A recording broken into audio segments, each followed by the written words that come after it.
क्या मेहनत करते करते सफलता से महरूम हैं आप? क्या हर रोज जिंदगी के नए नए इम्तिहानों से परेशान हैं आप? करियर की उलझन से, रिश्तों में अनबन तक, मंगल के दोष से, राहु के कोप तक, शनि की ढैया से केतु के कष्ट तक अगर कर रहे हैं आपको परेशान, तो हम ढूंढेंगे आपके लिए समाधान। देखिए हमारा खास कार्यक्रम कहते हैं तारे, रोजाना सुबह 6:30 बजे सिर्फ इंडिया लाइव 24 पर। नमस्कार, स्वागत है आप सभी का इंडिया लाइव 24 में। आपके साथ मैं हूँ राखी खंडूरी, हाजिर हूँ तमाम खबरों के साथ। तो चलिए करते हैं खबरों की शुरुआत। तनिष्क ज्वेलरी के एक ऐड में जब कंपनी पर लव जिहाद को बढ़ावा देने का आरोप लगा तो कंपनी ने ऐड पर रोक लगा दी, लेकिन हिंदूवादी संगठन हिंदू जागरण मंच इससे संतुष्ट नहीं है। इसी के चलते हिंदू जागरण मंच ने कंपनी का पुतला दहन करके विरोध जाहिर किया। संगठन के जिला उपाध्यक्ष का कहना है कि अगर टाटा ग्रुप ने ऐड को अप्रूवल देने वाले अपने अधिकारियों के खिलाफ कार्रवाई नहीं की तो वो टाटा समूह का विरोध करेंगे और टाटा के सामान के बहिष्कार करवाने के लिए अभियान चलाएंगे। इंडिया लाइव 24 के लिए मुजफ्फरनगर से अमजद रजा की रिपोर्ट।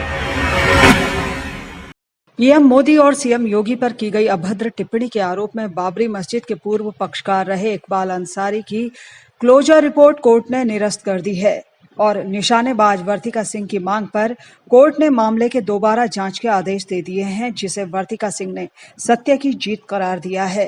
दरअसल पिछले साल सितंबर महीने में वर्तिका सिंह इकबाल अंसारी के पास अयोध्या मामले में सुलह करवाने के मकसद से गई थी, लेकिन वर्तिका ने आरोप लगाया कि इस दौरान इकबाल अंसारी ने सीएम योगी और पीएम योगी के खिलाफ अभद्र टिप्पणी की। मामला कोर्ट में पहुंचा तो इकबाल अंसारी ने भी वर्तिका पर मारपीट का आरोप लगा दिया, लेकिन अब मंदिर मुद्दा सुलझने के बाद पुलिस ने मामले में कोर्ट में क्लोजर रिपोर्ट पेश की, लेकिन वर्तिका सिंह की मांग पर कोर्ट ने क्लोजर रिपोर्ट को निरस्त कर दिया और मामले की दोबारा जांच के आदेश दे दिए हैं। धरती पर सत्य की जीत हुई है और आप सभी जानते होंगे, हमारा पूरा देश इस बात का गवाह है कि इस परिवार ने 70 साल से जो भी मुकदमे किए वो प्रॉपर झूठे थे, बेबुनियाद थे, जिसका सभी लोग बरी हुए हैं। उसी तरीके से इकबाल अंसारी जी ने जो हमारे ऊपर बताया कि इन्होंने हमला किया है, वो सारी की सारी बेबुनियाद थी। इसी वजह से फिर से जो है जांच करने के लिए वो माननीय न्यायालय ने फिर से जो है आदेश दे दिया है। और हम सभी जानते हैं कि जैसा कि इन्होंने बताया कि मैंने उनके ऊपर हमला किया, तो हमला पहली चीज़ तो किया ही नहीं गया था, और दूसरी बात यह है कि ये घर में खुद इन्होंने बुलाया मुझे, इनके पास सिक्योरिटी थी, सब लोग था, और 2 घंटे तक कोई हमला करने के पर्पज से जाएगा तो वो 2 घंटे तक क्या करेगा। और उसके बाद बातचीत हुई, और जो मैं एक अंतर्राष्ट्रीय खिलाड़ी हूँ, मेरा एक खुद का सम्मान है, और साथ में मैंने इंडिया को रिप्रेजेंट किया हुआ है, और साथ में मुझे राष्ट्रपति पदक मिला हुआ है। तो मेरा आज तक का रिकॉर्ड है कि जो लड़की इंडिया को रिप्रेजेंट करती है वो किसी के ऊपर हमला कैसे कर सकती है। हमला करने का कोई मतलब नहीं था, लेकिन इन्होंने क्या किया कि मेरे उस प्रोफाइल को, जो अंतर्राष्ट्रीय शूटर, इंटरनेशनल शूटर लगा था, उसको लेके इन्होंने अपनी मीडिया को बढ़ाने के लिए या फिर अपनी पब्लिसिटी के लिए कह लीजिए, सिक्योरिटी बढ़ाने के लिए इन्होंने ऐसा सब कुछ किया। और साथ में ही इनके घर में 3 महिलाएं थी और एक लड़का था, जिन्होंने मुझे धमकी दिया, खुद से धमकी दिया कि मैं आपके ऊपर हमला कर दूंगा, मेरे बहुत से मुल्कों में जान पहचान है, मैं गोली मरवा दूंगा। लेकिन उसके बावजूद भी आज यहाँ पे आपने देखा कि सत्य की जीत हुई है, और मुझे पूरी उम्मीद है माननीय न्यायालय से कि यहाँ पे जो भी चीज़ें हैं वो हमेशा सत्य के साथ हुई हैं और सत्य के साथ ही होंगी। सबसे पहले मेरा भाई गवाह है, मेरा भाई प्रभु दयाल सिंह मेरे साथ गया था, और साथ में उसके बाद उनका बयान नहीं लिया गया, और जिसको मैंने आरोपी बनाया था 3 महिलाओं को, इकबाल अंसारी को, साथ में उनके घर का एक बेटा था, तो उसी का बयान लेके और मेरे ऊपर चार्जशीट लगा दी गई। तो ये न्याय नहीं होता। दूसरी बात यह है कि आपके पास प्रूफ नहीं है, हमला किया है तो आपके पास प्रूफ होगा ना, कोई कुछ भी बरामद हुआ होगा, जबकि पुलिस ने खुद ये चीज़ बोला है कि नॉर्मल से नोक झोंक हुई थी, कोई हमला नहीं हुआ था। तो ये सारी चीज़ें गलत। और मैं इतना जानती हूँ कि ऐसे विचार के जो लोग हैं, ये इनको आप रावण की मानसिकता कह लीजिए, ठीक है, कंस की मानसिकता कह लीजिए, इनका अंत तय है। क्योंकि ये सारी चीज़ें, देश हमेशा सत्य के साथ विजयी रहा है और सत्य के साथ ही आगे बढ़ेगा। जय श्री राम। हमने एक वर्तिका सिंह की तरफ से एक मैंने एप्लीकेशन दिया था, प्रोटेस्ट की एप्लीकेशन दी थी। मैंने कोर्ट से ये रिक्वेस्ट किया था कि इस मामले में अग्रिम विवेचना करा लिया जाए, क्योंकि विवेचक ने बड़े बेईमानी से जो है इस पूरे मामले की विवेचना किया है, जिसमें मैंने 6 बिंदुओं का मैंने जिक्र कर रखा है एप्लीकेशन पे। जैसे वर्तिका उस दिन जिस दिन घटना हुई है, उस दिन उसके साथ उसका भाई भी गया था उनके घर पे। भाई का बयान नहीं लिया, वर्तिका का बयान लिया, लेकिन उस दिन जिस दिन बयान देने आई थी उस दिन काफ़ी देर हो गई थी, तो इन्होंने खुद रिक्वेस्ट किया कि मैं किसी और दिन आपके भाई का बयान लूँगा। लेकिन इन्होंने बेईमानी करने के लिए, पूरे मुकदमे की लीपापोती करने के लिए इन्होंने जो है वर्तिका के भाई का बयान नहीं लिया, जो उस मामले की प्रमुख गवाह था। दूसरा गलती इन्होंने किया, इन्होंने जिन लोगों को आरोपी बनाया गया था, जैसे इनके घर पे 3 महिलाएं थी, उसने जान से मार देने की धमकी दिया, धक्का मुक्की किया, उनको आरोपी बनाया गया था। उनका एक लड़का था मौके पे, उनको आरोपी बनाया गया था और उन्हीं को गवाह बना दिया गया। उनको बतौर गवाह बयान लेते हुए मुकदमे में अंतिम आख्या भेजा। तीसरी बात मैंने न्यायालय से ये कहा कि मौके पे 100 डायल करके पुलिस बुलाई गई थी। पुलिस मौके पे पहुंची है, पूरे मामले की तहकीकात किया है, जिसके तमाम वीडियो जो है आपको यूट्यूब पे अभी भी मिल जाएंगे।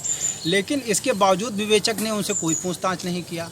उसमें ऐसे लोगों का बयान लिया है कि जो कि स्वयं अपने बयान में लिख रहा है कि नहीं मैंने घटना को नहीं देखा है, मतलब बेमतलब में।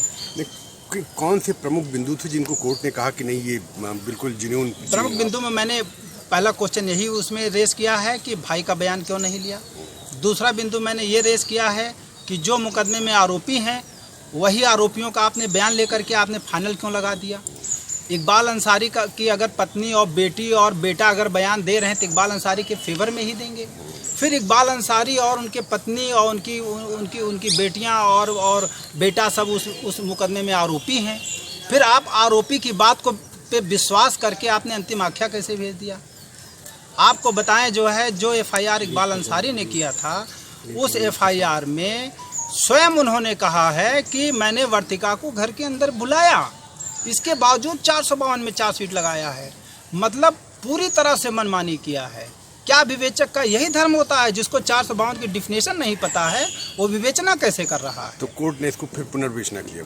कोर्ट ने जो वर्तिका ने एफआईआर किया था और जिसमें इन्होंने अंतिम आख्या भेजा था, आज उसमें प्रोटेस्ट पे अंतिम आख्या को निरस्त करते हुए अग्रिम विवेचना के लिए पुनः आदेश दिया है और मुझे पूरा विश्वास है कि अब न्याय मिलेगा। ठीक है, क्या नाम? इंडिया लाइव 24 के लिए अयोध्या से ब्रजेश सैन की रिपोर्ट। मामला जिले के पालकोट थाना क्षेत्र के बघीमा पंचायत के हंसदोन गांव का है, जहां अज्ञात चोर के द्वारा लगातार चोरी की वारदात सामने आ रही है। गुमला में लगातार चोरी की घटना को लेकर गांव के ग्रामीण पुलिस अधीक्षक को ज्ञापन सौंपा गया है और चोरी की घटना पर अंकुश लगाने के साथ ही चोरी की गई मवेशी वापस करने और जान माल की सुरक्षा के लिए लोगों ने एएसपी से गुहार लगाई है। एएसपी ने ग्रामीणों को चोरी और सुरक्षा को लेकर भरोसा दिलाया है और साथ ही एएसपी ने कहा है कि चोरी की समस्या को जल्द ही दूर किया जाएगा। चोरी हो गेलक तो मोर बेटी का शादी करे है 11 तारीख के। हाँ शादी है, 1 महीना दिन बाई छे और चोरी करके ले गेल। कितना खस्सी रहे?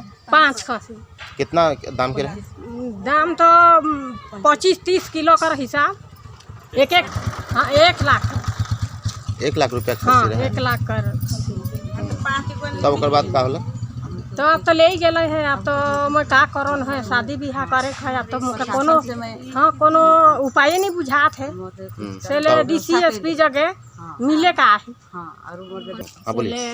कोनो उपाय नहीं बुझात है। तब अब तो कोनो उपाय कर दे। हाँ शादी ब्याह का टाइम है, नहीं तो कैसे करल जाए।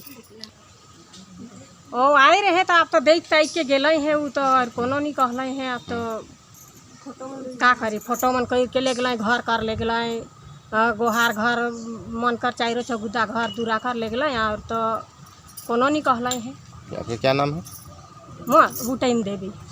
की जो चोरी है उसको पकड़ा जाए और ऐसा घटना ना घटे। काहे कि हम लोग गरीब गांव के हैं, कमाने वाले। एक खस्सी को बड़ी मुश्किल से पालते हैं, पोसते हैं, फिर भी वो चला जाता है।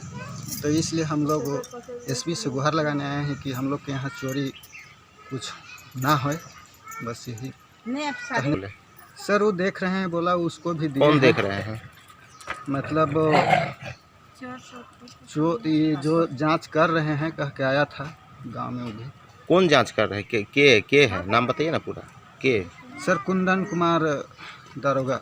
हाँ। वो आए थे। क्या बोले वो छानबीन कर रहे हैं, पकड़ेंगे सभी को बोल रहे थे। कितना दिन हो गया मामला बस 10 तारीख को फर्स्ट में हुआ था ना, 12 तारीख रात में हुआ था। अभी टोटल कितना दिन हो गया मामला का? मामला अभी 10 से 14 4 दिन हुआ है। 4 दिन हुआ। क्या नाम है आपका? जितवाहन साहू। क्या है आप? वार्ड सदस्य। इंडिया लाइव 24 के लिए गुमला से अजीत सोनी की रिपोर्ट। कांकेर सांसद मोहन मांडावी के हाथरस की घटना पर विवादित बयान को लेकर कांकेर जिला एनएसयूआई के कार्यकर्ताओं ने भाजपा सांसद मोहन मांडावी के निवास स्थान घेराव करने ग्राम गोविंदपुर पहुंचे, जिसको रास्ते में ही पुलिस के जवानों ने रोक लिया, जिससे कार्यकर्ता आक्रोशित हो गए, जिस कारण पुलिस के जवानों के साथ झूमाझपटी भी हुई। कार्यकर्ताओं ने सांसद के खिलाफ मुर्दाबाद एवं बर्खास्त करने के जोरदार नारे लगाए। साथ ही प्रधानमंत्री मोदी के खिलाफ और उत्तर प्रदेश के मुख्यमंत्री योगी के खिलाफ में मुर्दाबाद के नारे लगाए। एनएसयूआई प्रदेश महासचिव चमन साहू ने कहा कि उत्तर प्रदेश की घटना में सांसद द्वारा दिया गया बयान बहुत ही अशोभनीय है। एक बहन इस दुनिया में अब नहीं रही और उस घटना को भाजपा सांसद के द्वारा बनावटी कहा गया है। ये पूरी तरह से सांसद की अशोभनीय सोच को दिखाता है। यही भाजपा और आरएसएस महिलाओं का सम्मान नहीं करती है। ये बिल्कुल सरासर गलत है। हमारी बहन, इस देश की बहन इस दुनिया में अब नहीं रही और उसकी हत्या को सीधा सीधा बनावटी बोलना कहीं ना कहीं ये आरएसएस, बीजेपी और मोहन मांडावी जी की दिमाग और उनकी सोच को दर्शाती है। उनका कहना है कि ये बनावटी है। अरे बनावटी है तो योगी सरकार और नरेंद्र मोदी की सरकार क्यों सीबीआई की जांच करा रही है? इस दुनिया में हमारी वो बहन नहीं है, उसको श्रद्धांजलि अर्पित भी करते हैं। और ऐसे सोच वाली सांसद को सांसद रहने का कोई हक नहीं है। हम माननीय राष्ट्रपति जी से और लोकसभा स्पीकर से हम मांग करते हैं कि ऐसे सांसद की सांसदता बर्खास्त की जाए और तुरंत इनको, और साथ में भाजपा को ऐसे सांसद को रखना भी नहीं चाहिए पार्टी में, तुरंत उनको सदस्यता निरस्त किया जाए। आप जानते हो निरंतर जब से मोदी सरकार इस देश में आई है, महिलाओं के ऊपर अत्याचार बढ़ते जा रहे हैं। योगी सरकार पिछले 4 साल से यूपी में सरकार है।